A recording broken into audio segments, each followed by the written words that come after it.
హెబ్రీయులకు రాసిన 11వ అధ్యాయం 5వ వచనం నుండి మనం ధ్యానించబోతున్నాం. ఎవరైనా తెలుగులో చదివితే బాగుంటుంది. విశ్వాసం బట్టి హనోకు మరణం చూడకున్నట్లు కోల్పోబడెను. అతడు కొనుకోబడక మునుపు దేవునికి ఇష్టమైనదని సాక్ష్యం పొందెను.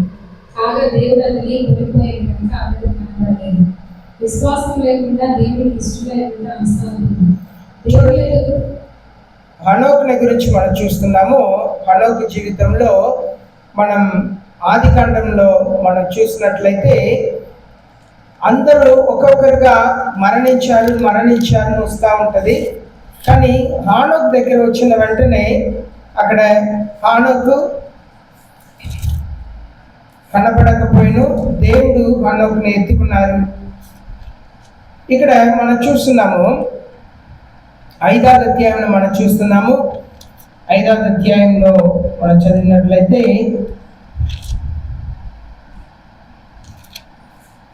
5వ వచనం నుండి ఆదాం మరణించును, సేతు మరణించును. 11వ వచనం ఏనోస్ మరణించును.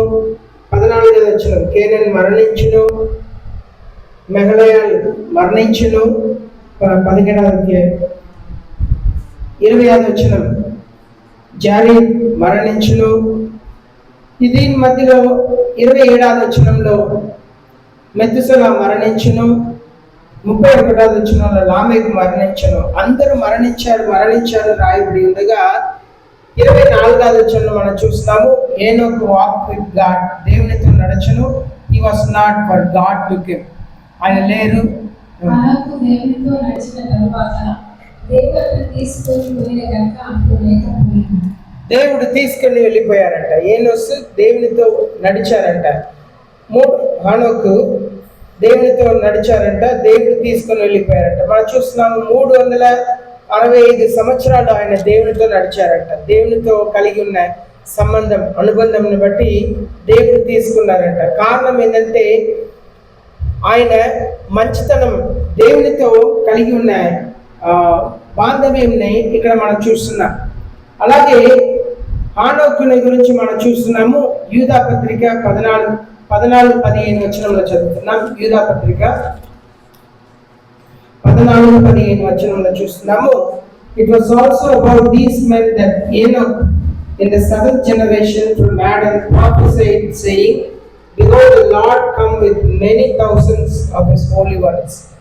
ఆదాము మొదలుకొని 7వ వాడైన హనోకు కూడా వీటిని గురించి ప్రకటించి ఇట్లా లేదు, ఇదిగో అందరికీ తీర్పు తీర్చుటకును వారిలో భక్తిహీనంగా చేసిన వారి భక్తిహీనత క్రియలను గురించి భక్తిహీనమైన పాపులు తమకు విరోధముగా చెప్పిన కఠినమైన మాటలను గురించి వారిని ఒప్పించుటకును ప్రభు తన వేవేల పరిశుద్ధ పరివారంతో ఉంచాడు.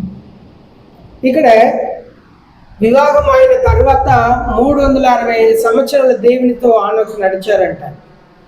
మనం వాక్యంని ధ్యానిస్తా, ప్రార్థన చేస్తా, దేవునికి అనుకూలమైన జీవితంలో జీవిస్తున్నప్పుడు మనం నిశ్చయముగా దేవునితో ఉంటాం.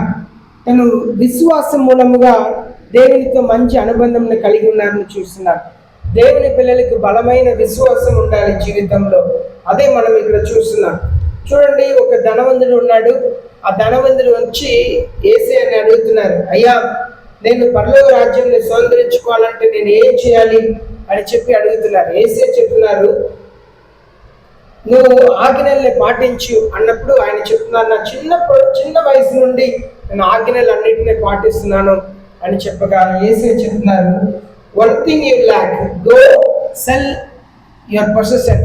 నీ దగ్గర ఉన్న ఆస్తి అంతా అమ్మేసి పేదలకు గివ్ టు ద పూర్, పేదవాళ్ళకి ఇవ్వు, you will have treasure in heaven అని చెప్పారు. అనగా మనకు ఈ లోకంలో ఉన్న ఆస్తి అంతా కూడా ఈ లోకంలోనే వదిలిపెట్టి వెళ్ళిపోతాం. కానీ మనకు నిరంతరమైన ఆశీర్వాదం అనేది పరలోక రాజ్యంలో యేసయ్య ఇస్తున్నారు. మార్కు సువార్త 10వ అధ్యాయం 21వ వచనంలో చదువుతున్నాం. మార్కు సువార్త 1వ అధ్యాయం 11వ వచనంలో మనం ఈ విషయం చదువుతున్నాం. 1వ అధ్యాయం ఇక్కడ దేవునికి ఇష్టముగా యేసయ్య 30 సంవత్సరాలు తను ఒట్రంగి పని చేసుకొని తన కుటుంబాన్ని పోషిస్తున్నారు. తల్లిని అలాగే సహోదరుల్ని పోషిస్తున్నారు.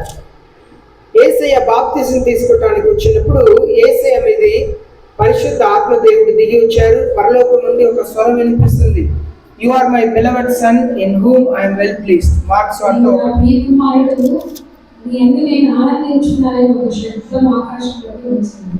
కనుక ఇక్కడ మనం దేవునితో మంచి అనుబంధం కలిగి ఉండవచ్చు. మనం పని చేసే చోట్లో యేసయ్య ఈ లోకంలో మానవుడిగా పనిచేస్తున్నాడు, కానీ పరలోకపు తండ్రి ఎదుట ఇష్టమైన జీవితం జీవించగలిగారు. మీరు నేను కూడా అలాంటి జీవితం జీవించాలి. పని చేసే చోట్ల అయినా, ఇంట్లో అయినా, చదువుకున్న చోట్లైనా, ఎక్కడ ఉన్నా సరే దేవునికి ఇష్టమైన జీవితం జీవించడం చాలా ప్రాముఖ్యం. అలాగే 6వ వచనంలో చదువుతున్నాను, వితౌట్ ఫెయిత్. 6వ వచనం చదవండి. హెబ్రీ పత్రిక 11వ అధ్యాయం 6వ వచనం. విశ్వాసం లేకుండా దేవునికి ఇష్టడై ఉండడం అసాధ్యం. దేవుని యొద్దకు వచ్చేవాడు ఆయన ఉన్నాడని, తను వెతికే వారికి వరము దయచేవాడని నమ్మవలని కదా. యేసయ్య దగ్గర వచ్చేవారు యేసయ్య ఉన్నారని, ఆయన వెతుకు వారికి ఆశీర్వాదం ఇస్తారని పరిపూర్ణంగా విశ్వసించాలి. నా పట్ల దేవుడు అద్భుత కార్యం చేస్తారు అని చెప్పి విశ్వసించాలి. కొన్ని విషయముల కొరకు మనం చాలా భారముతో ప్రార్థన చేస్తాం, కానీ మనకి జవాబు రాదు.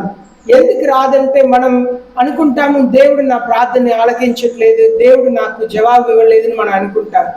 దేవుడు ఎందుకు ఇవ్వరంటే ఆయనకి తెలుసు, ఒకవేళ మనం అడిగే వాటిని ఇచ్చి ఉంటే భవిష్యత్తు ఎలా ఉంటుందని చెప్పి దేవుడు ఎరిగి ఉన్నారు కనుక మనం అడిగిన వాటిని ఇవ్వరు. కనుక మనం ఏమనుకుంటాము, నేను ఎంత విశ్వాసంతో ప్రార్థన చేశాను కానీ దేవుడు నేను అడిగిన వాటిని ఇవ్వలేదు అని చెప్పాడు అనుకుంటాం.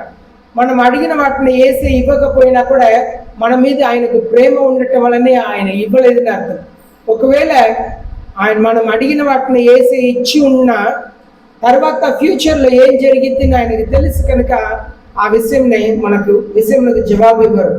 Without faith it is impossible to please God. విశ్వాసం లేకుండా దేవుని ఇష్టపరచడం అనేది అసాధ్యమైన కార్యం. విశ్వాసం ఉండాలి. క్రైస్తవ జీవితంలో దేవుని ఇష్టపరచుటకు ప్రయాసపడాలి. హానోకు అలాగే దేవుని ఇష్టపరచుటకు ప్రయాసపడ్డారు. భార్య ఉన్నారు, పిల్లలు ఉన్నారు, అయినప్పుడు కూడా 365 సంవత్సరాలు దేవునితో నడిచారంట. కారణం ఏంటంటే దేవుని ఇష్టపరచుటకు ప్రయాసపడటం. ఏ వ్యక్తి దేవుని ఇష్టపరచుటకు ప్రయాసపడుతున్నారో వారు మనుషుల్ని కూడా ఇష్టపరుస్తారు. కానీ మనుషుల్ని ఇష్టపరచుటకు ప్రయాసపడేవారు దేవుని ఇష్టపరచలేరు. కానీ దేవుని ఇష్టపరచుటకు ప్రయాసపడేవారు మనుషుల్ని కూడా ఇష్టపరుస్తారు. 7వ వచనం చదువుదాం. హెబ్రీ పత్రిక 7వ అధ్యాయం చదువుదాం.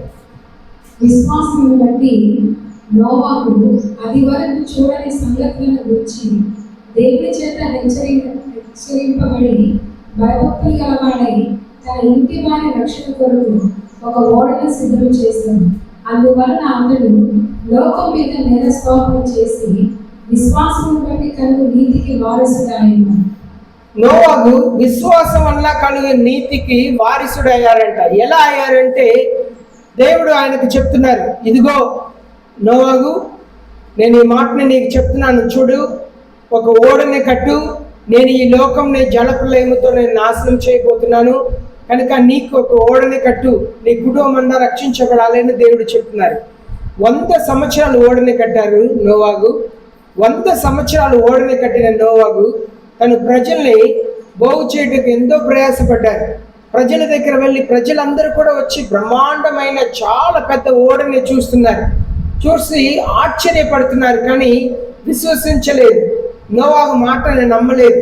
మనం కూడా ఇప్పుడు ప్రకటిస్తున్నాము, యేసుక్రీస్తు రాబోతున్నారు. మనందరికీ కూడా 1 నిమిషం మాత్రమే, 1 నిమిషంలో మనం అందరూ కూడా రూపాంతరం చెందుతాం, యేసయ్యలా మారిపోతాం, మనం యేసయ్యతో పాటు వెళ్ళిపోతాం. ఈ సత్యంనే ప్రకటిస్తున్నాం. 1 నిమిషం కొరకు మనం ఇంతసేపు ప్రయాసపడుతున్నాం. చూడండి, రైల్వే స్టేషన్లో కొన్ని ట్రైన్స్ వస్తాయి, 2 నిమిషాలనే ఉంటుంది, 2 నిమిషాలు మాత్రమే ఉంటాయి, 2 నిమిషాలు కదలిద్ది. ఆ 2 నిమిషాలు వచ్చే ట్రైన్కి కనీసం ఒక 10 సార్లైనా అనౌన్స్మెంట్ చేస్తూ ఉంటారు. ట్రైన్ వస్తుందని అనౌన్స్మెంట్ చేస్తారు, వచ్చిన తర్వాత వచ్చిందని అనౌన్స్మెంట్ చేస్తారు, తర్వాత అది వెళ్ళుటకు సిద్ధంగా ఉంది అని చెప్పి అనౌన్స్మెంట్ చేస్తారు. 3 రకాలుగా అనౌన్స్మెంట్ చేస్తారు. 2 నిమిషాలు ఆగే ట్రైన్కి 10 సార్లైనా అనౌన్స్మెంట్ చేస్తారు. అది కూడా 3 భాషల్లో చెప్తుంటారు. కానీ మనం ఇక్కడ యేసయ్య ఒక్క నిమిషం ఆయన వచ్చిన వెంటనే రెప్పపాటులో మనం రూపాంతరం చెందుతాం, మన యేసయ్యతో పాటు ఎత్తబడతాం. దాని నిమిత్తముగా మన సంవత్సరాలు తరబడి బోధిస్తానే ఉన్నాం. యేసయ్య రాబోతున్నారు, సిద్ధపడండి. యేసయ్య వచ్చినప్పుడు ఆయనకు అనుకూలమైన జీవితం జీవించి పరిశుద్ధంగా ఉన్న వారందరూ కూడా ఎత్తబడతారు, పరలోక రాజ్యం వెళతారు.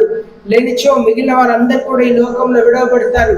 ఇప్పుడు భూమిలో జరుగుతున్న యుద్ధం ఒక రీసెట్ కొరకు జరుగుతున్నాయి. అనగా ఈ యుద్ధంలో రష్యా దేశం పాలు పొందాలి, అలాగే టర్కీ దేశం పాలు పొందాలి. అలాగే ఈ రష్యా దేశం టర్కీ దేశం పాలు పొందితే బైబిల్ చెప్తున్న యుద్ధం ఇదే కనుక ఇంకా వాళ్ళిద్దరు పాలు పొందలేదు కనుక మన చివరి దినంలో ఉన్నాం. నోవాహు వలె విశ్వాసం కలిగి ఉండాలి. నోవాహు భయభక్తి కలిగి ఉన్నారంట, నీతిని విశ్వసించారంట. ఒక నీతిమంతుడుగా ఓడని కట్టారు, తన కుటుంబాన్ని రక్షించుకున్నారు. నేను మన కుటుంబాన్ని రక్షించుకోవాలి, లేకపోతే నిత్య నరకంలో మన కుటుంబస్తులు ఉన్నప్పుడు మనం ఏడుస్తామంటారు. బైబిల్ చెప్తుంది దేవుడే మన బాస్క బిందువుల్ని ఆయన తుడుస్తారు అని చెప్పి దేవుని వాక్యంలో మనం చదువుతున్నాం. కనుక నోవాహు తను ఎంతో ప్రయాసపడ్డారు. 100 సంవత్సరాలు ఒక ఓడని కట్టారంటే ఎంత ప్రయాసపడి ఉండాలి. 100 సంవత్సరం అనేది సామాన్యమైన ఒక విషయం కాదు. ఆయన చాలా ప్రయాసపడి ఆ ఓడని కట్టి తన కుటుంబం అందరినీ కూడా రక్షించుకున్నారు. 8వ వచనంలో చదువుదా. 8వ వచనం. అబ్రహాము పిలువబడినప్పుడు విశ్వాసం బట్టి పిలుపుకు లోబడి తాను స్వాస్థ్యంగా పొందనైన ప్రదేశములకు బయలుదేరాడు. మరియు ఎక్కడికి వెళ్ళవలెనో అది ఎరుగక బయలుదేరాడు. చూడండి, అబ్రహాం దగ్గర దేవుడు చెప్తున్నారు, నీ సొంత ప్రజల్ని నీ కుటుంబంని వదిలిపెట్టి నువ్వు బయలుదేరి నిన్ను ఆశీర్వదిస్తానని చెప్పి దేవుడు చెప్తున్నారు. నేను ఒక దేశాన్ని నీకు ఇస్తాను, నీలో నుండి ప్రజలు వస్తారు, రాజులు వస్తారని దేవుడు చెప్తే అబ్రహాం బయలుదేరి వెళుతున్నారు. ఎక్కడ వెళుతున్నారనే తెలియక అబ్రహాం బయలుదేరి వెళ్ళారు. మనకు క్రైస్తవ జీవితంలో విశ్వాసం ఎలా ఉండాలంటే we walk by faith not by sight. మనం కంటి చూపుతో నడవట్లేదు కానీ విశ్వాసం ద్వారా నడుస్తున్నాం. మనం పరిపూర్ణంగా విశ్వసించాలి. అబ్రహాం తన జీవితంలో ఒక విశ్వాసం, దేవుడు చెప్పిన కార్యమే నా జీవితంలో నెరవేరుస్తారు, అంతే. దేవుడు చెప్పిన కార్యమే నా జీవితం నెరవేరుస్తారని పరిపూర్ణంగా విశ్వసించారు. విశ్వసించి ఆయన బయలుదేరారు. ఆయన విశ్వసించిన ప్రకారమే దేవుడు ఆయనని ఆశీర్వదించారని మనం చూస్తున్నాం. మన క్రైస్తవ జీవితంలో అలాంటి ఒక గుడ్డితనమైన విశ్వాసం కలిగి ఉండాలి. obeyed by going out to the place which he was to receive for an inheritance. He went out not knowing where he was going. ఎక్కడ వెళుతున్నానని తెలియక బయలుదేరి వెళ్ళారంట. ఎక్కడ వెళుతున్నాననే తెలియక బయలుదేరి వెళ్ళి దేవుడు అనుగ్రహించబోయే స్వాతంత్రము కొరకు, ఆ స్వాస్థ్యం కొరకు ఆయన ఆశపడి వెళ్ళారంట. లోబడ్డారు. దేవుడు పిలిస్తే లోబడాలి. మన చిన్న వయసు నుండి దేవునికి లోబడితేనే గొప్ప ఆశీర్వాదం మనం స్వీకరించగలుగుతాం. మన దేవునికి అయిష్టమైన జీవితం జీవిస్తుంటే ఆశీర్వాదం మనం స్వీకరించుకోలేము. కనుక మనకు పరిపూర్ణమైన విశ్వాసం కావాలి. నా దేవుడు చెప్పిన పనిని చెప్పిన మాటల్ని చేస్తారు, నా దేవుడు కోరుకున్నట్లుగా నేను జీవిస్తాను అని చెప్పి మనల్ని మనం పరిపూర్ణంగా దేవుడికి సమర్పించుకోవాలి. 10వ వచనం చదువుదాం, 9వ వచనం చదువుదాం. విశ్వాసం బట్టి అతనితో ఆ వాగ్దానమునకు సమవారసులైన ఇస్సాకు, యాకోబు అను వారు గుడారంలో నివసించుచు అన్యుల దేశంలో ఉన్నట్లుగా వాగ్దాన దేశంలో పరవాసులైంది. వాగ్దాన దేశంలో పరవాసులైంది. వాళ్ళు ఒక గూడారంని వెళ్ళే చోట్లంతా కూడా గూడారంని ఏర్పాటు చేసుకొని దేవుడు మాకు వాగ్దానం చేస్తారు కనుక దేవుడు వాగ్దానం చేసిన స్థలంని మాకు ఇచ్చి వరకు వాళ్ళు ఒకే చోట్ల ఉండరు. ఒక ప్రాంతంలో ఉంటారు, అక్కడ నుండి ఇంకా ఒక చోటుకు వెళతారు, అక్కడ నుండి ఇంకా ఒక చోటుకు వెళతారు. వాళ్ళు గూడారంలోనే నివసిస్తున్నారు. ఒక స్థిరమైన ఇల్లుని కట్టుకొని వాళ్ళు నివసించలేదు. కారణం ఏంటంటే దేవుడు చెప్పారు, నీ కంటి కనపడితే దూరం వరకు నేను ఆస్తిగా నేను ఈ స్థలం అంతా కూడా ఇస్తానని దేవుడు ప్రమాణం చేశారు, వాగ్దానం చేశారు. కనుక తనతో పాటు వచ్చే వాళ్ళందరూ కూడా విశ్వసించారు, అబ్రహామును విశ్వసించారు. అలాగే ఇస్సాకు, యాకోబు దేవుని మాటలను విశ్వసించారు. కనుకనే దేవుడు వారి పట్ల అద్భుతంగా చేయగలిగారు. క్రైస్తవ జీవితంలో జీవిస్తున్న మనం కూడా ప్రతిదినం కూడా విశ్వసించాలి. నా దేవుడు వస్తానని చెప్పారు కనుక వస్తారు. నా దేవునికి ఇష్టమైన జీవితం నేను జీవించాలి. ఎందుకంటే ఈనాడు భయభక్తి లేని ఒక కాలంలో మనం ఉంటున్నాం.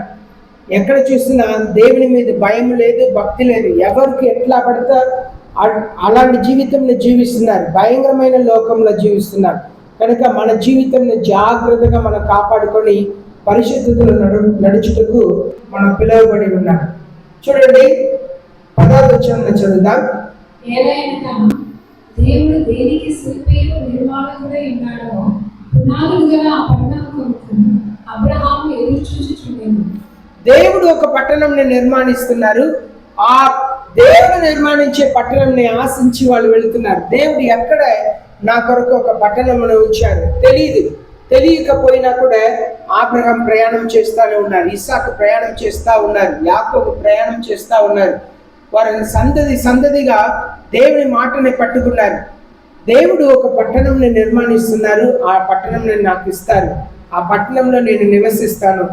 దేవుని మీద విశ్వాసం ఉంచారు, దేవుని మీద నమ్మిక ఉంచారు. ఎప్పుడైతే వారు దేవుని మీద నమ్మిక ఉంచారో వాళ్ళు నీతిమంతులుగా పిలువబడ్డారు.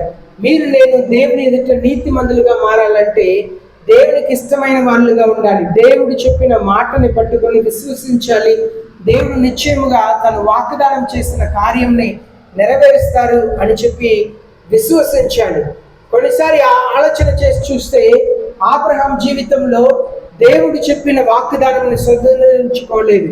అలాగే ఇస్సాకు కూడా దేవుడు చేసిన వాగ్దానాన్ని స్వతంత్రించుకోలేదు, యాకోబు స్వతంత్రించుకోలేదు. కానీ వారి తరువాత ఇశ్రాయేల్ వారి సంతతి ఇశ్రాయేల్ దేశంను స్వతంత్రించుకున్నారు, కానాన్ దేశంను స్వతంత్రించుకున్నారు. కారణం ఏంటంటే వాళ్ళ జీవిత కాలంలో దాన్ని అనుభవించలేకపోయారు, ఆయనను విశ్వసించారు. దేవుడు నమ్మదగిన దేవుడు. అబ్రహాం ఎప్పుడైతే ఊరనే ప్రాంతం నుండి బయలుదేరి వచ్చారో ఆయన ఎన్నడూ కూడా దేవుడు పిలిచిన తర్వాత తిరిగి ఆ దేశంలోకి వెళ్ళలేదు.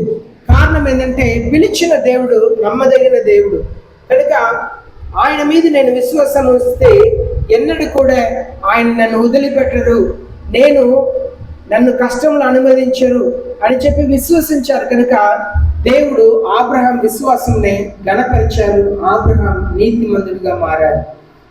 10వ వచనం చదువుదాం, 11వ వచనం చదువుతాం. విశ్వాసమును బట్టి శారయి వాగ్దానం చేసిన వాడు నమ్మదగిన వాడిని ఎంచుకోలేను గనుక తాను వయస్సు గతించిన నయను గర్భం ధరించుకు శక్తి పొందింది. చూడండి, మనకు ఈనాడు ఆలోచన చేస్తే చాలా మంది పిల్లలు లేరు అన్న వెంటనే హాస్పిటల్ చుట్టూ తిరుగుతూ ఉంటారు. కానీ ఆనాడు సారా జీవితంలో మనం చూస్తున్నాము, పిల్లలు లేరు, ఒక్కరిని కూడా కనలేదు. ఆమెకు 90 వయసు అయింది. కానీ దేవుడు వచ్చి చెప్తున్నారు, నువ్వు ఒక బిడ్డని కంటావు, ఒక మగ బిడ్డని కంటావు, ఇస్సాకుని పేరు పెట్టాలని దేవుడు చెప్తున్నారు. ఆమె నవ్వుతుంది, నాకెలా పెట్టబడుతుంది, ఇది సాధ్యమేనా అని చెప్పి నవ్వుతుంది. కానీ దేవుడు చెప్తున్నారు, ఇదే కాలంలో వచ్చే సంవత్సరం నేను వస్తాను, నీ చేతిలో ఒక బాబు ఉంటాడు అని చెప్పి దేవుడు చెప్తున్నారు. ఆమె ఆ మాటని ఫస్ట్ నవ్వినా ఆమె విశ్వసించింది, దేవుని మాటని అక్షరాలుగా నమ్మింది. మన జీవితంలో దేవుని మాటని పట్టుకొని విశ్వసించాలి. నా జీవితంలో యేసయ్య అద్భుతం చేస్తారు అని చెప్పి విశ్వసించాలి. విశ్వసించినప్పుడు అసాధ్యమైన కార్యంని చేస్తారు. కొత్త నిబంధనలో ఒక భార్య భర్త ఉన్నారు, వాళ్ళిద్దరు కూడా దేవుని సేవ చేస్తున్నారు. ఒకరోజు భర్త దగ్గర వచ్చి దేవుడు మాట్లాడుతున్నారు, ఇదిగో నీకు ఒక కుమారుడు పుడతారు అని చెప్పి మాట్లాడగా ఆయన నవ్వారంట. నేను ముసలివాడిని, నా భార్య ముసలిదాన్ని, ఇది ఎలా సాధ్యం అని చెప్పి సకరియా ఎలిజబెత్ అని చెప్పి పేరు వాళ్ళిద్దరికి. వెంటనే దేవదూత చెప్తున్నారు, బిడ్డ పుట్టే వరకు నీ మోవాడుగా ఉంటావు అని చెప్పి దేవదూత వెళ్ళిపోయారు. కారణం ఏంటంటే, నీకు నేను ఒక ఉదాహరణ ఉంచాను. అబ్రహాం, సారా వృద్ధాప్యంలో బిడ్డనే కన్నారు. వాళ్ళని నీకు ఉదాహరణగా ఉంచాను కనుక నీ వృద్ధాప్యంలో కూడా బిడ్డనే కంటావు, కనగలుగుతావు అని చెప్పి నువ్వు నమ్మలేదు అని చెప్పి మోవాడుగా చేశారు.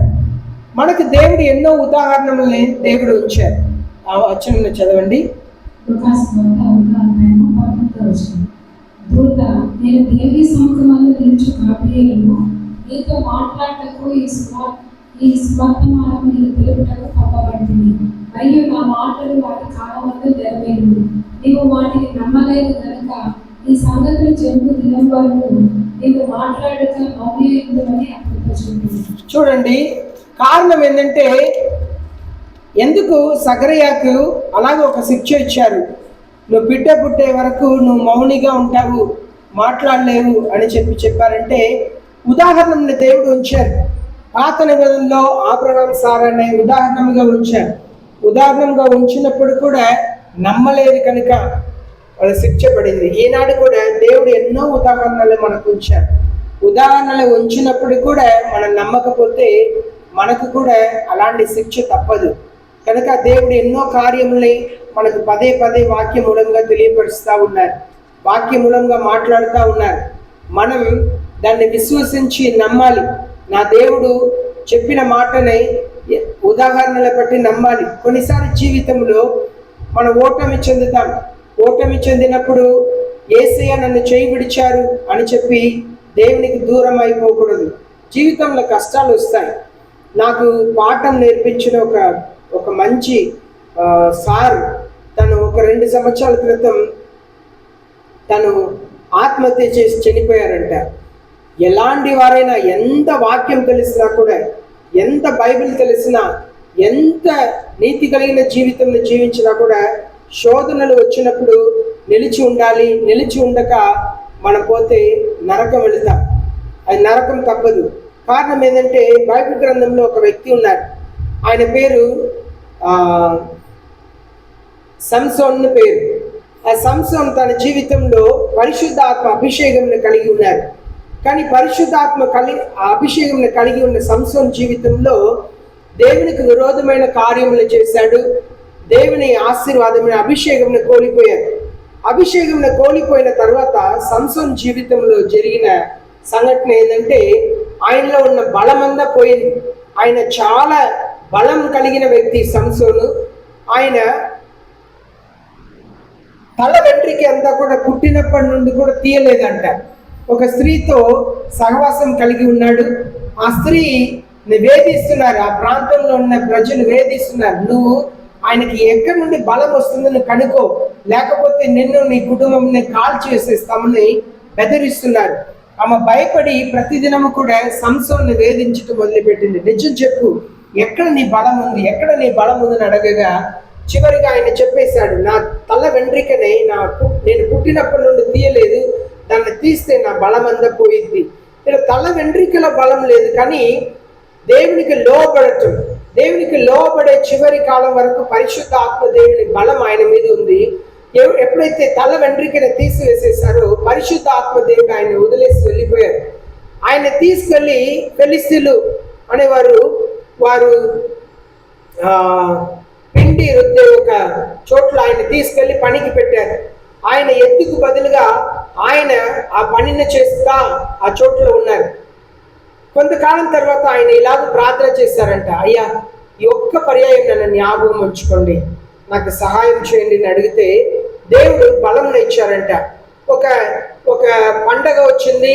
ఆ ఫిలిష్తీయులు రాజులు పెద్దవాళ్ళందరూ కూడా ఒక చోట్ల సమకూడి ఉన్నారు. అందరూ ఒక చోట్ల సమకూడి ఉన్న సమయంలో ఆయన్ని తీసుకొచ్చి ఆయన మధ్యలో, అందరి మధ్యలో నిల్చోబెట్టారంట. కొద్దిసేపు ఆయన ఆట ఆడిస్తాడు ఈయన, ఎందుకంటే ఆయన చాలా బలం కలిగిన వారు.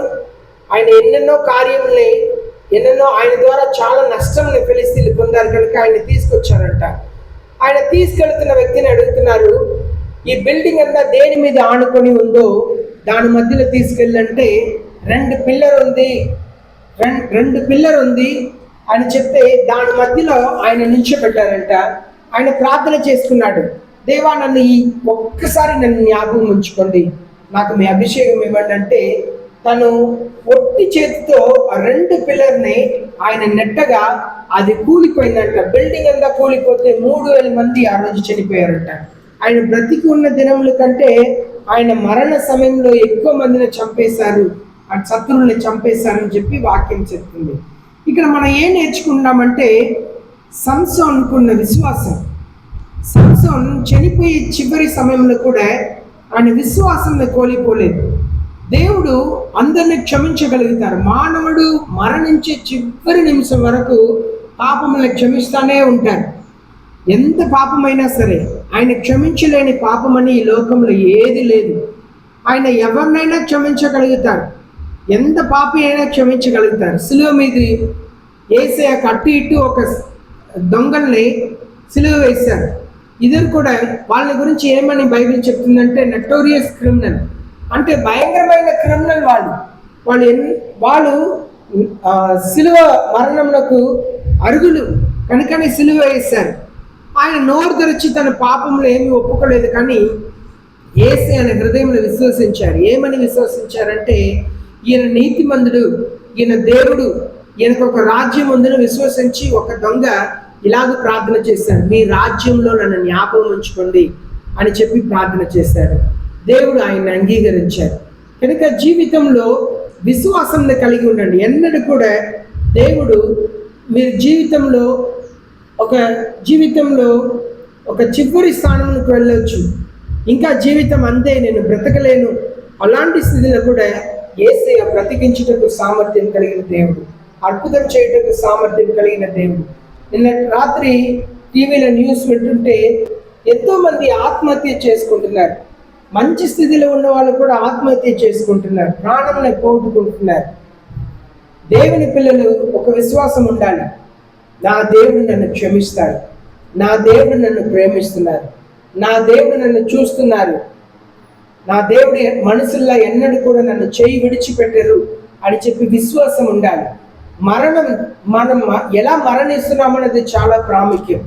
ఎలా ప్రాణంని పోగొట్టుకుంటున్నాం, మన ప్రాణపోయే సమయంలో ఎలాంటి విశ్వాస జీవితంని కలిగి ఉన్నామనేది క్రైస్తవ జీవితంలో చాలా చాలా ప్రాముఖ్యమైనది. కనుక ఇక్కడ మనం చూస్తున్న రీతిగా సారా విశ్వసించింది. ఏమని విశ్వసించిందంటే 90 సంవత్సరాల వయసు అయినప్పుడు కూడా దేవుడు చెప్పారు కనుక నేను గర్భవతి అవుతాను. ఆమె గర్భిణి అయింది, బిడ్డని కనింది. అద్భుతమైన దేవుడు సారా జీవితంలో చేశారు. కనుక అసాధ్యమైన కార్యములు చేసేదే దేవుడు. 12వ వచనంలో చదువుదాం. అందుచేత మృతతుల్యుడైన ఆ ఒక్కరి నుండి సంఖ్యకు ఆకాశ నక్షత్రములైన సముద్ర తీరమందు లెక్కింప శక్యం కాని ఇసుక వలె సంతానం కలిగింది. ఎలాంటి వాగ్దానం ఇచ్చారంటే నీకు ఒక్క బిడ్డనే ఇస్తాను, కానీ ఒక్క బిడ్డ ద్వారా జనాంగం ఎలా ఉండద్ది, నీ సంతతి ఎలా ఉండిద్ది అంటే ఆకాశంలో ఉన్న నక్షత్రాల వల్లే ఉంటారు, సముద్ర ఎట్లో ఉన్న ఇసుక వల్లే ఉంటారని చెప్పి దేవుడు దీవించారు. ఈనాడు ఇస్సాకు ద్వారా వచ్చిన సంతతి, అబ్రహాం, ఇస్సాకు, యాకోబు ద్వారా వచ్చిన సంతతిని మనం చూస్తున్నాం. ఇశ్రాయేల్ అనే ఒక దేశం కళ్ళెదురు ఉండటం మనం చూస్తున్నాం. విశ్వాసం మూలముగా మనమందరూ కూడా యేసయ్యను విశ్వసించి ఆయన సన్నిధిలో మనం కూర్చున్నాం. ఇదంతా కూడా విశ్వాసంలో చూపిస్తుంది. విశ్వాసం ద్వారా ఒక్క వ్యక్తి అబ్రహాం విశ్వసించారు. ఆ విశ్వాసం గురించి ఇస్సాకుకు బోధించారు, యాకోబుకు బోధించారు, తన సంతతికి బోధించారు. ఈనాడు మనమందరూ కూడా యేసయ్యను విశ్వసించడం వలన ఆ వాగ్దానం నెరవేర్చబడింది. చూడండి, ఆకాశ నక్షత్రాల వలె, అలాగే innumerable as a sand which is by the seashore, ఆ సముద్ర ఎట్లో ఉన్న ఇసుక వలె మీ సంతతి ఆశీర్వదించబడి ఉంటుంది. అలాంటి ఆశీర్వాదం దేవుడు ఎందుకు ఇచ్చారంటే విశ్వాసం. ఒక వ్యక్తి విశ్వసించారు, దేవుడు చెప్పిన మాటని నెరవేరుస్తారు నా జీవితంలో. విశ్వసించారు. క్రైస్తవులు, దేవుని పిల్లలు విశ్వసించాలి. విశ్వాసం చివరి సమయంలో చివరి కాలంలో మన విశ్వాసంని, దేవుని మీద ఉన్న విశ్వాసంని కోల్పోకుండా జాగ్రత్త పడాలి. 13వ వచనంలో చదువుతాం. 13వ వచనం. వీరందరూ వాగ్దానాల ఫలము అనుభవింపకపోయినను దూరం నుండి చూసి వందనము చేసి తాము భూమి మీద పరదేశము యాత్రికులమై ఉన్నామని ఒప్పుకొని విశ్వాసం గలవారై ఉండిరి. వాళ్ళందరూ కూడా దేవుడు వాగ్దానం ఇచ్చారు, కానీ వాళ్ళ వాగ్దానాన్ని స్వతంత్రించుకోలేదు, కానీ విశ్వసించారు. వాళ్ళు చనిపోయే వరకు విశ్వసించారు. యాత్రికులంగా మేము ప్రయాణం చేసే వాళ్ళుగానే ఉన్నాము. దేవుడు చెప్పినట్లుగా వాళ్ళు జీవించారు. ప్రార్థన పరులుగా ఉన్నారు, దేవుని భయం కలిగిన వాళ్ళుగా ఉన్నారు. వారు అలాగూ జీవించారు. ఎప్పుడు 430 సంవత్సరాల తరువాత, యాకోబు కాలం తరువాత 430 సంవత్సరాల తరువాత ఇశ్రాయేల్ ప్రజలందరూ కూడా కానాన్ దేశంని స్వతంత్రించుకున్న 430 సంవత్సరాలు వాడి తర్వాత 470 సంవత్సరాల తర్వాతనే కానాన్ దేశంని స్వతంత్రించుకున్నారని మనం చూస్తున్నాం. 430 సంవత్సరాలు అగిప్తు దేశంలో బానిసలుగా ఉన్నారు. 40 సంవత్సరాలు ఎడారిలో తిరిగారు. 470 సంవత్సరాల తర్వాతనే వాళ్ళు కానాన్ దేశంని స్వతంత్రించుకున్నారు. కానీ వీళ్ళందరూ కూడా దేవుడు ఇచ్చిన వాగ్దానాన్ని స్వతంత్రించుకోలేదు, కానీ విశ్వసించారు. నా దేవుడు చెప్పిన మాటను నెరవేరుస్తారు అని చెప్పి విశ్వసించి వాళ్ళు మరణించారు. 14వ వచనంలో చదువుతాం. 14వ వచనం. ఇలాగూ చెప్పువారు తమ స్వదేశంలో వెతుకుచున్నామని విసుగపరచుచున్నారు కాగా, For those who say such things, make it clear that they are seeking a country for their own. వాళ్ళు తమ కొరకు సొంత దేశంనే వెతుకుతున్నారు. ఈ లోకంలో వాళ్ళ సొంత దేశంనే యాకోబు, అబ్రహాం, ఇస్సాకు, యాకోబు పొందుకోలేదు, కానీ పరలోకంలో ఒక స్థలంని, పట్టణంని దేవుడు నిర్మాణిస్తున్నారు. ఆ పరలోకంలో ఉన్న పట్టణంని వాళ్ళు స్వతంత్రించుకున్నట్టుకు సిద్ధపడ్డారు. మనం ఈ లోకంలో ఉన్నాం. ఈ లోకంలో మనకు ఉన్న కాలం వరకు ఒక ఇల్లు కావాలి, పని కావాలి, సంపాదించాలి, ఆహారం కావాలి. కానీ వీటంతా కూడా వదిలేసి వెళ్ళే కాలం ఒకటి వస్తుంది. చూడండి, ఈనాడు యుద్ధం జరుగుతుంది. యుద్ధం బాంబు వేస్తున్నప్పుడు సైరన్ వేస్తారు. అందరు కూడా బంకర్స్ వెళ్ళిపోవాలి, అనగా భూమి కింద వాళ్ళు కట్టుకున్న స్థలంలోకి వెళ్ళిపోవాలి. ఇలాగూ వాళ్ళు తాము కాపాడుకుంటారు. బాంబు వేస్తే కొన్ని బిల్డింగ్ కూలిపోతుంది. ఏదైనా సంపాదించింది నిలిచి ఉందా? లేదు. ఈనాడు ఎంతోమంది మరణించే వాళ్ళు ఏది కూడా తీసుకెళ్ళట్లేదు. మనం కూడా ఏమీ తీసుకెళ్ళము. కానీ ఈ బ్రతుకు కాలంలో ఆస్తి కొరకు, డబ్బు కొరకు మనం చాలా ప్రాకులాడుతున్నాం. కాదు, మనం పరలోక రాజ్యంని మనసులో పెట్టుకోవాలి. ఒక్క నిమిషం కొరకు మన యాత్రని మనం కొనసాగిస్తున్నాం. ఒక్క నిమిషం యేసయ్య వచ్చిన వెంటనే మనం ఆయనతో వెళ్ళిపోవాలి. దాని కొరకు ప్రతిదినం కూడా మనల్ని మనం సిద్ధపరచుకుంటా ఉండాలి. చూడండి, 15వ వచనంలో చదువుతాను. 15వ వచనంలో చదవండి. వారు ఏ దేశం నుండి వచ్చారో ఆ దేశంలో జ్ఞాపకం ఉంచుకునే ఎడల మళ్ళా వెళ్ళటకు వారికి వీలు కలిగి, అయితే వారు వారి శ్రేష్టమైన దేశంలో అనగా పరలోక సంబంధమైన దేశంలో కోరుచున్నారు. వాళ్ళు వదిలిపెట్టి వెళ్ళిన దేశం గురించి ఎన్నడూ ఆలోచన చేయలేదు. అబ్రహాం ఆ దేశం నుండి వచ్చారు, తిరిగి వెళ్ళలేదు. ఇస్సాకు ఆ దేశం నుండి వచ్చారు, తిరిగి వెళ్ళలేదు. ఎన్నడూ కూడా వాళ్ళు తిరిగి వెళ్ళలేదు. యాకోబు ఆ దేశంలోకి వెళ్ళారు, మరలా తిరిగి వచ్చారు. ఎందుకంటే ఆ యాకోబు ఆశీర్వాదంని దేవుని మార్గంలో పొందలేదు కనుక తను ఆ దేశంలోకి వెళ్ళవలసి వచ్చింది. దేవుడు ఒక వాగ్దానాన్ని మీకు చేస్తే ఆ వాగ్దానాన్ని నెరవేర్చుటకు, పొందుకొనుటకు మనం వేరే మార్గంని వెతకవలసిన అవసరం లేదు. దేవుని మార్గంలో మనం నమ్మకంగా నిలబడితే తను ఆ కాలంలో దేవుడు అద్భుత కార్యంని దేవుడు చేస్తారు. కనుక వీళ్ళు ఎవరు కూడా తిరిగి వెళ్ళాలని ఆలోచన చేయలేదు. They would had opportunity to return. వాళ్ళు తిరిగి వెళ్ళేటకు అవకాశం ఉన్నా కూడా అబ్రహాం చెప్తున్నారు, ఇస్సాకుకు పెళ్లి కుమార్తెని చూడాలన్నప్పుడు పనివాడి దగ్గర చెప్తున్నారు, నువ్వు మాత్రం నా కొడుకుని వెనక తీసుకెళ్ళకూడదు. వాళ్ళకి అవకాశం ఉన్నా కూడా వాళ్ళు వెనక వెళ్ళటానికి ప్రయాసపడలేదు. Indeed, if they had been thinking of the country which they had went out. ఏ దేశం నుండి వాళ్ళు బయలుదేరి వచ్చారో ఆ దేశంలోకి తిరిగి వెళ్ళాలని ఆలోచన చేసి ఉంటే వెళ్ళి ఉండవచ్చు, కానీ వాళ్ళకి ఆలోచన కూడా కలగలేదు. మనం యేసయ్యని వెతికి వచ్చేసాం. యేసయ్యని వెతికి వచ్చిన తర్వాత ఇప్పుడు వెనక లోకమునకు వెళ్ళకూడదు, లోకం వెంట వెళ్ళకూడదు, మనం పాత మార్గంలోకి వెళ్ళకూడదు. నేను ఈ ఊర్లో కొంతమందిని చూస్తూ ఉన్నాను, వస్తారు దేవుని సన్నిధికి వస్తారు, తర్వాత కొంతకాలం తర్వాత వాళ్ళు వెళ్ళి గుడి చుట్టూ తిరుగుతుంటారు, గుడి గోపురాల చుట్టూ తిరుగుతుంటారు. బాప్తిసం పొందిన తర్వాత కూడా యేసయ్య వద్దు అని చెప్పి మరలా విగ్రహారాధనని కొనసాగిస్తున్న వారు ఉన్నారు. అదే ఇక్కడ 15వ వచనంలో చూస్తున్నాం. వాళ్ళు వదిలిపెట్టి వచ్చిన దేశంలోకి ఎన్నడూ తిరిగి వెళ్ళలేదంట. బయలుదేరి వచ్చామా, వెనక తిరిగి చూసేదే లేదు, వెనక తిరిగి వెళ్ళేదే లేదు. అలాంటి ఒక నిరీక్షణ ఉండాలి. మన యేసయ్యను వెంబడించడం మొదలుపెట్టిన తర్వాత ఎట్టి పరిస్థితిలో ఎన్ని కష్టాలు నష్టాలు వచ్చినా కూడా వెనక తిరిగి వెళ్ళకూడదు.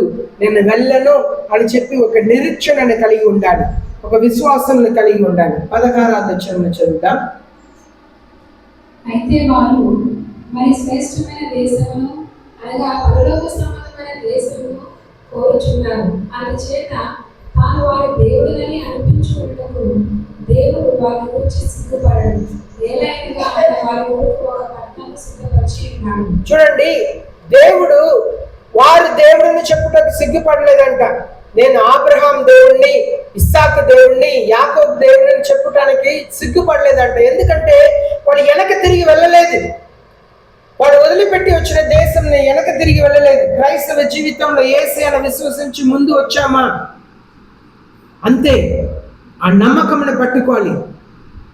ఒకవేళ కుటుంబంలో అందరు కూడా విరోధం కావచ్చు, పరిస్థితులు విరోధం కావచ్చు, అయినప్పటికీ కూడా యేసయ్య మీద ఉంచిన నమ్మకమును వదిలిపెట్టి వెళ్ళకూడదు. నేను క్రైస్తవుడిని, నేను యేసయ్యను నమ్ముకున్నాను కనుక నేను మారను. మనం యేసయ్యకు మన జీవితంలో ఇచ్చిన తర్వాత మరలా లోకానుసారంగా జీవించటం పాపం, లోకానుసారంగా జీవించడం పాపం, లోకంలో ఉన్న ప్రజలు జీవించినట్లుగా జీవించడం పాపం. కనుక వీళ్ళందరూ కూడా వీళ్ళని బట్టి దేవుడు సంతోషించారంట. ఇప్పుడు మిమ్మల్ని బట్టి నన్ను బట్టి దేవుడు సంతోషించాలంటే మనం కూడా వెనక తిరిగి వెళ్ళకూడదు. మనం వదిలిపెట్టి వచ్చిన పాపం, నేను ఈ పాపంని మరలా చేయను ప్రభువా అని చెప్పిన తర్వాత కూడా అదే పాపం నేను మరలా ఎన్నోసారి చేసి ఉంటాను. మనం ఒక నిర్ణయం తీసుకోవాలి, నేను మరలా ఈ పాపమును చెయ్యను. కారణం నేను యేసయ్యను ప్రేమిస్తున్నాను, నేను యేసయ్యను విశ్వసిస్తున్నాను. ఈ అబ్రహాం, ఇస్సాకు, యాకోబు వీళ్ళందరూ కూడా దేవుని ప్రేమించారు కనుక దేవుని కొరకు త్యాగం చేయడానికి ఇష్టపడ్డారు. దేవుని ప్రేమించారు కనుక త్యాగం చేయడానికి ఇష్టపడ్డారు. నేను దేవుని ప్రేమించాము కనుక మేము వెనక తిరిగి వెళ్ళము. మన జీవితంలో కూడా వదిలిపెట్టి వచ్చిన వాటికి తిరిగి వెళ్ళకూడదు, వదిలిపెట్టి వచ్చిన పాపములకు తిరిగి వెళ్ళకూడదు. బైబిల్ చెప్తుంది, కుక్క అది కక్కిన వాటిని మరలా తినుటకు తిరిగి వెళుతాయంట. మనం తిరిగి వెళ్ళకూడదు, వైరాగ్యముతో ఉండాలి. దేవుని కొరకు యేసయ్యను ప్రేమిస్తున్నామంటే నేను దేవునికి ఇష్టం లేనిది నేను చేయను. అదే ఆనోకు జీవితంలో దేవుడు మనకు నేర్పిస్తున్న పాఠం. ఆనోకు భార్య పిల్లలు ఉన్నా కూడా యేసయ్యను ప్రేమించే జీవితం జీవించారంట. దేవుడు ఆయన్ని ఎత్తుకొని వెళ్ళిపోయారంట. కనుక సాధ్యం, పెద్ద వయసులో ఉన్నా కూడా సాధ్యం. యేసయ్యను ప్రేమించడం సాధ్యం, యేసయ్యకు ఇష్టమైన జీవితాన్ని జీవించడం సాధ్యం. మన కళ్ళని కాపాడుకోవాలి, మన నాలుకని కాపాడుకోవాలి, పరిశుద్ధంగా జీవించాలి. అప్పుడు దేవుడు నిశ్చయముగా మన పట్ల కార్యం చేస్తారు. ఎన్నడూ కూడా ఆయనను విశ్వసించే వారిని విడిచిపెట్టే దేవుడు కాదు. కనుకనే ఇక్కడ చూస్తున్నాము, దేవుడు వారి కొరకు ఒక పట్టణం ఏర్పాటు చేశారంట పరలోక రాజ్యంలో. అది శాంతి కలిగిన పట్టణం, నెమ్మదిగా సంతోషముగా ఉండవచ్చు. ఆ స్థలంలో మన దేవునితో ఉండుటకు పిలువబడ్డాం కనుక ఓర్పుతో సహనముతో మనం యేసయ్యను వెంబడించాలి. లోతు జీవితంలో లోతుని సొదొమ కుమార పట్టణం నుండి దేవుడు కాపాడి తీసుకొచ్చారు. దేవుడు చెప్పారు వెనక తిరిగి చూడవద్దు అని చెప్పి ఆజ్ఞయించాడు. కానీ తన భార్యకు ఆశ వచ్చింది, ఏం జరుగుతుందని వెనక తిరిగి చూసింది, ఉప్పు స్తంభముగా మారిపోయింది. కారణం ఏంటంటే వెనక చూడాలన్న ఆశ. మన ముందు యేసయ్యను వెంబడిస్తున్నామా, వెనక తిరిగి చూడటానికి ఆశ ఉండకూడదు. నేను తిరిగి వెళతామా అన్న ఆశ ఉండకూడదు. నేను ఎంత కష్టమైనా నా సిలువను ఎత్తుకొని నేను యేసుని వెంబడిస్తాను. యేసు అదే చెప్పారు, నన్ను వెంబడించాలని ఆశ కలిగిన వారు మీ సిలువను ఎత్తుకొని నన్ను వెంబడించండి అన్నారు. యేసయ్యను వెంబడించాలని ఆశ కలిగిన మనమందరూ కూడా మన సిలువను ఎత్తుకొని మన కష్టంలో, బాధల్లో, సంతోషంలో, దుఃఖంలో కూడా ఆయన్ని వదిలిపెట్టకుండా వెంబడించుటకు పిలువబడ్డారు. 17వ వచనం చదువుదాం. అబ్రహాము శోధింపబడి విశ్వాసమును బట్టి ఇస్సాకును బలిగా అర్పించెను. ఎవడు ఆ వాగ్దానము సంతోషంతో అంగీకరించెనో, ఇస్సాకు వలన నీ సంతానం అనబడినది ఎవరితో చెప్పబడినో, ఆ అబ్రహాము మృతులను సైతము లేపుటకు దేవుడు శక్తివంతుడని ఎంచిన వాడే తన ఏక కుమార్ని అర్పించి ఉపమాన రూపంగా అతని మృతుల నుండి మరలా పొందాను. చూడండి, ఆబ్రహాం దగ్గర దేవుడు ఆబ్రహాంకు వృద్ధాప్యంలో 100 సంవత్సరాలు ఉన్నప్పుడు ఒక బిడ్డను ఇస్తున్నారు. ఆయన చాలా ప్రేమిస్తున్నారు ఇస్సాకుని. కానీ ఒకరోజు దేవుడు వచ్చి ఆబ్రహాం దగ్గర చెప్తున్నారు, నీ బిడ్డని నువ్వు బాగా ప్రేమిస్తున్నా, నీ ఏకైక కుమారుడిని నాకు బలిగా ఇస్తావా అని చెప్పి అడుగుతున్నారు. ఆబ్రహాం ఎంత దేవుని మీద ప్రేమ కలిగి ఉన్నారని చెప్పి పరిశీలించుటకు దేవుడు వచ్చారు. ఆబ్రహాం వెంటనే చెప్తున్నారు, అవును ఇస్తాను ప్రభువా, నా కుమారుడు ఇస్సాకు మీకంటే నా కుమారుడు ఇస్సాకు నాకు గొప్ప ఏమీ కాదు, మీరే గొప్ప దేవుడు.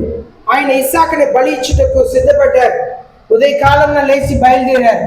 ఇస్సాకుని తీసుకొని బయలుదేరి వెళుతున్నప్పుడు అక్కడ చూస్తున్నాము, వాళ్ళు 3 రోజులు ప్రయాణం చేస్తారంట. 3 రోజులు దేవుడు అవకాశం ఇస్తున్నారు ఆలోచన చేయటానికి. ఈ దేవుడు బిడ్డను ఇచ్చి మరలా అడుగుతున్నారే, ఈయన మంచి దేవుడైనా ఈ దేవునికి నా కుమారుడిని నేను బలి ఇవ్వవచ్చా లేదా, వెనక తిరిగి వెళ్ళవచ్చా లేదు. ఆబ్రహాముకు 3 రోజులు సమయం ఇచ్చారు. 3 రోజులు ప్రయాణం చేసి వచ్చారు. ప్రయాణం చేసి వస్తే దేవుడు ముందుగానే చెప్పారు, నేను నీకు చెప్పే పర్వతం మీద నీ కుమారుడిని బలి ఇవ్వని చెప్పి వచ్చి అడుగుతున్నారు, అయ్యా మేము మోరియాకు వచ్చాం, చాలా పర్వతాలు ఉన్నాయి, ఏ పర్వతం మీద బలి ఇవ్వమంటారు. దేవుడు చూపించిన పర్వతం మీద ఎక్కుతున్నారు. పని వాళ్ళ దగ్గర చెప్తున్నారు, మేము దేవుని ఆరాధించి మరలా తిరిగి వస్తాం. ఆబ్రహాం విశ్వసించిన విశ్వాసం ఏంటంటే, నా బిడ్డని నేను చంపేసినా కూడా మరల ప్రాణం ఇచ్చుటకు నా దేవునికి సామర్థ్యం ఉంది అని చెప్పి విశ్వసించారు. ఎందుకంటే 100 సంవత్సరాలు శరీరం చచ్చిపోయింది, భార్య 90 సంవత్సరాలు శరీరం చచ్చిపోయింది. చచ్చిపోయిన ఈ శరీరంని బ్రతికించి వాళ్ళ నుండి పిల్లల్ని ఇవ్వటకు దేవునికి సామర్థ్యం. ఎంత సామర్థ్యం కలిగిన సామర్థ్యం దేవుడు ఇచ్చారంటే, ఆబ్రహాం సారా చనిపోయిన తర్వాత మరలా హెత్తురాన్ని వివాహం చేసుకొని పిల్లల్ని కన్నారంట. చచ్చిపోయిన శరీరం నుండి బలం ఇచ్చుటకు దేవునికి సాధ్యం కనుక ఆబ్రహాం ముందుగానే విశ్వసించారు, నా దేవునికి సాధ్యం, నా బిడ్డను ఒకవేళ నేను చంపేసినా కూడా మరలా నా బిడ్డను ఇచ్చుటకు దేవునికి సాధ్యం అని చెప్పి విశ్వసించారు. విశ్వాసం మూలముగా బిడ్డని బంధించి బలి ఇచ్చుటకు కట్టెల మీద పండబెట్టారు. తను చంపబోయే ముందు దేవుడు ఆయనతో మాట్లాడుతున్నారు, అబ్రహాం నీ చేయిని బిడ్డ మీద పెట్టవద్దు. దేవుడు ఆపారు. అక్కడ ఒక పొట్టేలుని ఇచ్చి ఆ బిడ్డకు బదులుగా పొట్టేలుని దేవుడు దయచేశారు. ఇక్కడ మనం చూస్తున్నాము క్రైస్తవ జీవితంలో ఆ పొట్టేలు ఎలా ఇచ్చారంటే, దేవుడు ముందుగానే చెప్తున్నారు, నేను చూపించే పర్వతం మీద బలి ఇవ్వు. ఎందుకంటే ముందుగానే ఒక పొట్టేలు అక్కడ దేవుడు దాచి ఉంచాడు. క్రైస్తవ జీవితంలో మనం విశ్వసించాలి, గుడ్డితనంగా విశ్వసించాలి. యేసయ్య రాబోతున్నారు. ఇప్పుడు చూస్తున్నాను గ్యాస్ చాలా చోట్ల గ్యాస్ దొరకట్లేదంట. ఈనాడు ఇలాంటి ప్రాంతంలో ఉన్నవారు గ్యాస్ దొరకకపోతే కట్టెలు పొయ్యి పెట్టుకోవచ్చు. అపార్ట్మెంట్లో ఉన్నవారు పెట్టగలుగుతారా? వంట చేయగలుగుతారా? ఎంత కష్టం. నెక్స్ట్ పెట్రోల్ కష్టం వస్తుంది.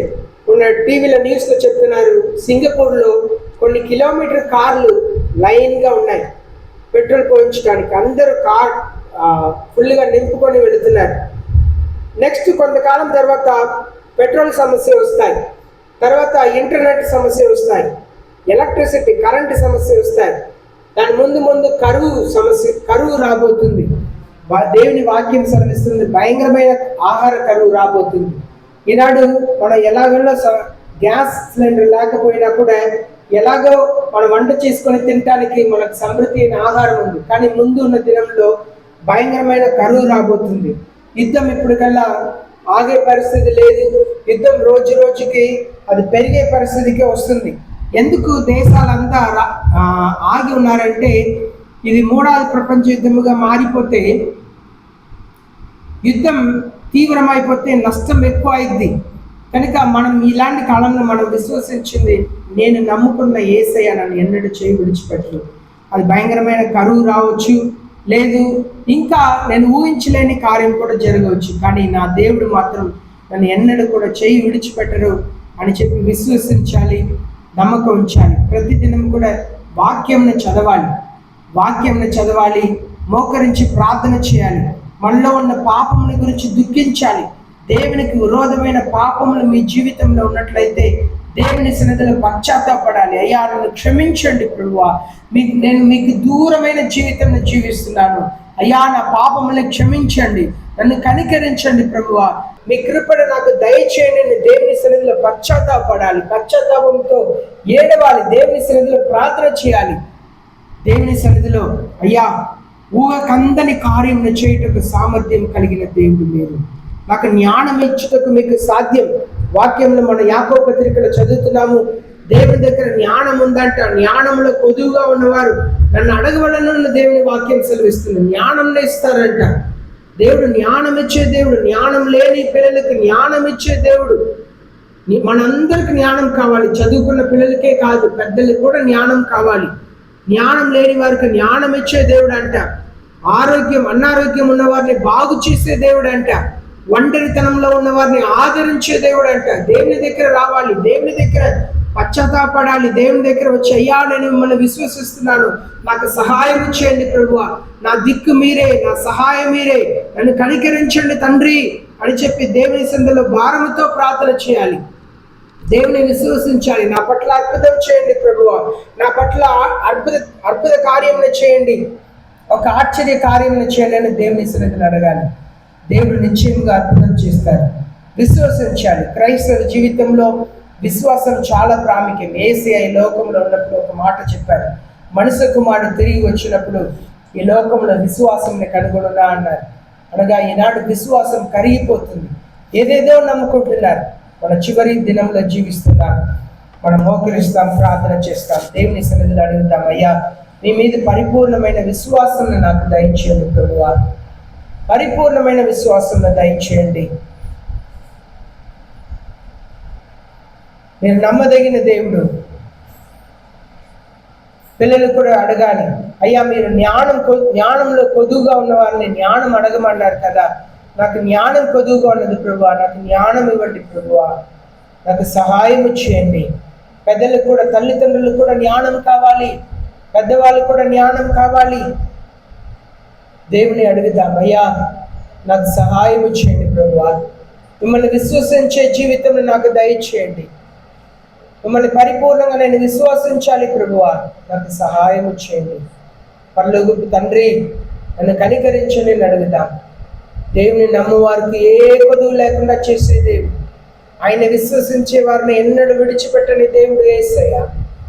కనుక నమ్మే వారికి సమస్తము సాధ్యం అన్నారు. నువ్వు నమ్మితే అద్భుతం చేస్తారు.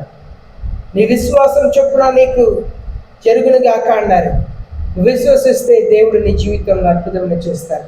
సమస్యల్ని పరిష్కరించే దేవుడు యేసయ్య, నీ అప్పుల్ని తీర్చే దేవుడు యేసయ్య.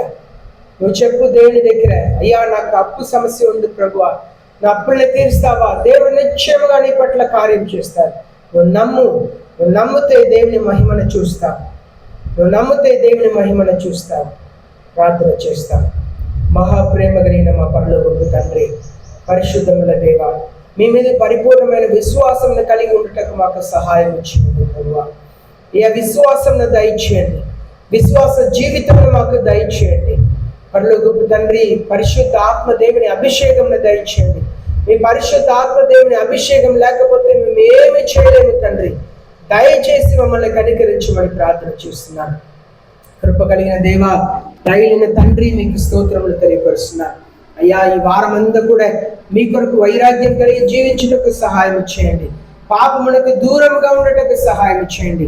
మా మనసులో కూడా మేము పాపం చేయకూడదు ప్రభువా. మా ఆలోచనలో కూడా మేము పాపం చేయకూడదు. మా కళ్ళని పరిశుద్ధంగా కాపాడండి. మా హృదయంని పరిశుద్ధంగా కాపాడండి.